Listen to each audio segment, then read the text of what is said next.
Assalamualaikum warahmatullahi wabarakatuh. Perkenalkan, nama saya Muhammad Rozak Firmansyah. Saya dari Prodi TIA akan mempresentasikan komunikasi data dan jaringan untuk tugas UTS. Kita mulai saja untuk yang pertama.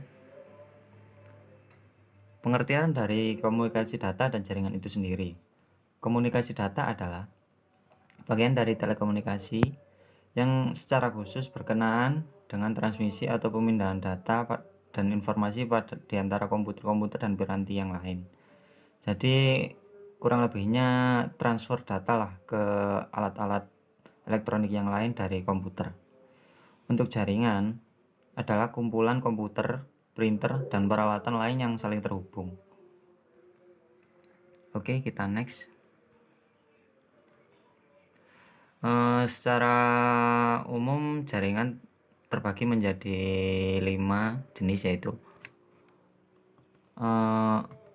LAN atau Local Area Network, MAN Metropolitan Area Network, dan WAN Wide Area Network, serta ada internet dan jaringan tanpa kabel. Untuk jaringan tanpa kabel ini merupakan solusi terhadap komunikasi yang tidak bisa dilakukan dengan jaringan yang menggunakan kabel. Seperti itu. Mungkin bisa kita lanjut untuk pengertian dari satu persatu jenis jaringan ini. Untuk yang pertama, Local Area Network atau LAN. Local Area Network merupakan jaringan milik pribadi dalam sebuah gedung atau kampus yang berukuran sampai beberapa kilometer. Jadi untuk Local Area Network ini terbatas ya, hanya untuk daerah, bukan daerah sih, area tersebut atau bangunan tersebut, hanya untuk ruang lingkup di lingkungan itu tersebut. Selanjutnya untuk Metropolitan Area Network atau MAN. Metropolitan Area Network atau MAN merupakan versi LAN yang berukuran lebih besar dan biasanya menggunakan teknologi yang sama dengan LAN. MAN dapat mencakup kantor-kantor perusahaan yang letaknya berdekatan atau juga sebuah kota. Jadi untuk Metropolitan Area Network atau MAN ini kurang lebihnya LAN versi luas lah, lebih luas dari LAN. Bisa mencakup kantor-kantor yang bersebelahan ataupun yang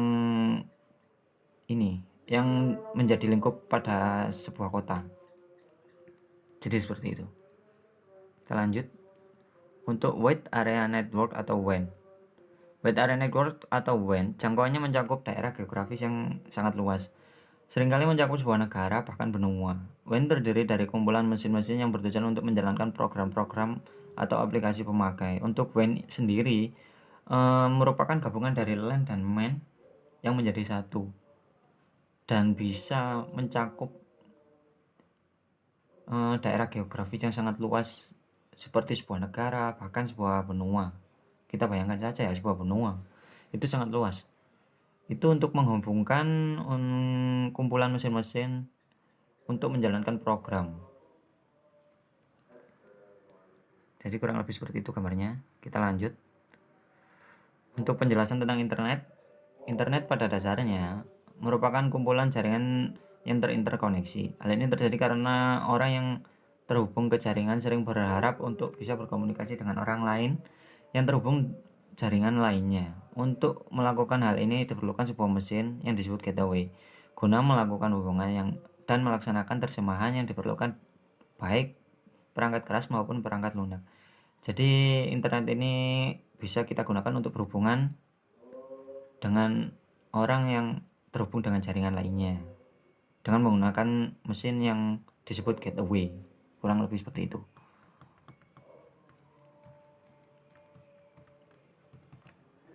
Kita lanjut ke pembahasan berikutnya. Pembahasan berikutnya kita akan membahas tentang topologi. Topologi sendiri adalah satu cara untuk menghubungkan komputer yang satu dengan komputer lainnya sehingga membentuk jaringan. Cara yang saat ini banyak digunakan adalah topologi bus, topologi token ring, dan topologi star. Masing-masing topologi ini mempunyai ciri khas dengan kelebihan dan kekurangannya sendiri-sendiri. Jadi tidak ada yang sempurna dari untuk topologi jenis-jenis topologi di atas. Seperti yang sudah dijelaskan tadi, topologi mempunyai 3 jenis, yaitu topologi bus, topologi ring, dan topologi star. Selanjutnya kita jelaskan untuk topologi bus. Topologi bus adalah topologi jaringan yang menggunakan kabel tunggal untuk media transfer. Jadi dalam praktiknya, jenis topologi ini memanfaatkan kabel pusat untuk tempat terhubungnya semua klien dan server. Kurang lebih gambarnya seperti ini ya. Jadi kita hanya memerlukan kabel utama untuk menghubungkan ke semua klien kepada satu server. Simple. Untuk keuntungan dan kerugiannya, untuk keuntungannya hemat kabel, layout kabel sederhana dan mudah dikembangkan. Jadi untuk penambahannya sangat mudah sekali.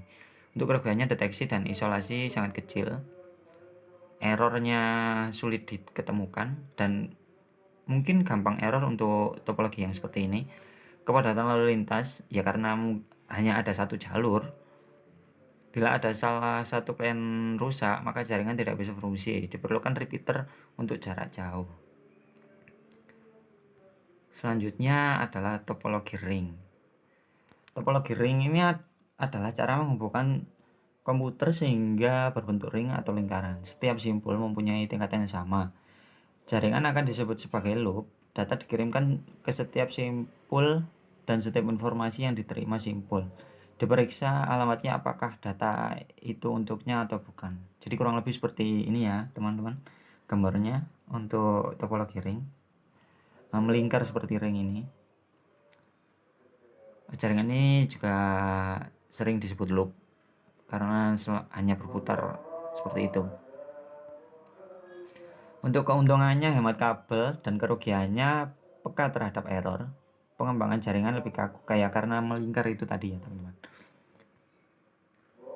Selanjutnya topologi star, kontrol terpusat. Semua link harus melewati pusat yang menyalurkan data tersebut ke semua simpul atau klien yang dipilihnya. Simpul pusat dinamakan stasiun primer atau server dan lainnya dinamakan stasiun sekunder atau klien server. Jadi kurang lebih seperti ini untuk topologi star. Dan kabelnya pun berbentuk seperti bintang ya. Untuk keuntungannya paling fleksibel, pemasangan stasiun sangat mudah, kontrolnya terpusat, kemudahan deteksi untuk error, kemudahan dalam pengelolaan jaringan. Untuk kerugiannya boros kabel ya maklum ya, untuk bentuknya saja sudah ribet seperti itu. Perlu penanganan khusus dan kontrol terpusat atau hub jadi elemen kritis. Untuk selanjutnya kita bahas tentang sistem komunikasi data memiliki 5 komponen penting, yaitu penghantar atau pengirim. Jadi penghantar atau pengirim ini adalah piranti yang mengirimkan data. Penerima sendiri adalah piranti yang menerima data. Data adalah informasi yang akan dipindahkan. Media pengiriman adalah media atau saluran yang digunakan untuk mengirimkan data. Protokol adalah aturan yang berfungsi untuk menyelaraskan hubungan.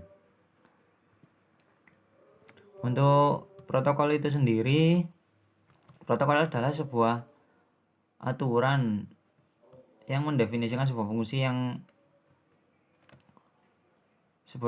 yang ada dalam sebuah jaringan komputer. Misalnya mengirimkan pesan, data, informasi, dan fungsi lain yang harus dipenuhi oleh sisi pengirim dan sisi penerima agar komunikasi dapat berjalan dengan benar. Itu yang disebut protokol. Walaupun sistem yang ada dalam jaringan tersebut berbeda sama sekali. Standar protokol yang terkenal yaitu OSI, Open System Interconnecting, yang ditentukan oleh ISO, International Standard Organization. Untuk protokol sendiri terdiri dari 7 layer ya, teman-teman, yang mendefinisikan sebuah fungsi. Untuk layernya yaitu application layer, presentation layer, session layer, transport layer, dan network layer, data link layer, dan physical layer. Jadi kurang lebih ada 7 itu untuk layer dari protokol itu sendiri.